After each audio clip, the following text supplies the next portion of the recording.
Hello বন্ধুরা, আশা করি সবাই খুব ভালো আছেন। আমরাও খুব ভালো আছি। আজকে আমাদের বাড়ির সবচেয়ে ক্ষুদে সদস্যের সাথে আপনাদেরকে পরিচয় করিয়ে দেব। ওর নাম শ্রেয়া, ওর বয়স 10 মাস। এবারের মেলাতেও কি কি গিফট পেল তাই আপনাদের সাথে আমি শেয়ার করব। আমাদের বাড়ির একদম সামনেই প্রতি বছর একটা মেলা বসে। আমি সেই ছোট থেকেই মেলাটা দেখে আসছি। এমন ইভেন্ট মেলাটা আমার জন্মের আগে থেকেই শুরু হয়েছে। মেলাতে শ্রেয়া কি কি গিফট পেল? একটা টেলিফোন, একটা গিটার, অনেকগুলো প্লাস্টিকের খেলনা, একটা টেডি বিয়ার, আবার কল, বালতি সবই আছে দেখা যাচ্ছে। মাটির কিছু খেলনাও পেয়েছে, কিন্তু ওগুলো দিয়ে তো ওখানে খেলতে পারবে না, ভেঙে ফেলবে। মাথার একটা রাউন্ড ব্যান্ডও পেয়েছে।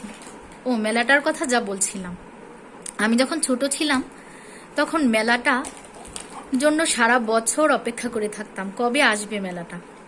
সারা দিন ঘুরতাম, আচার খেতাম, ঝালমুড়ি খেতাম, বাড়িতেই যেতাম না বলতে গেলে। কিন্তু এখন বড় হয়ে গিয়েছি, তাই মেলাটা তার সেরকম আকর্ষণ লাগে না। বন্ধুরা, শ্রেয়ার কোন গিফটটা আপনাদের পছন্দ হলো সেটা কিন্তু অবশ্যই কমেন্ট করে জানাবেন।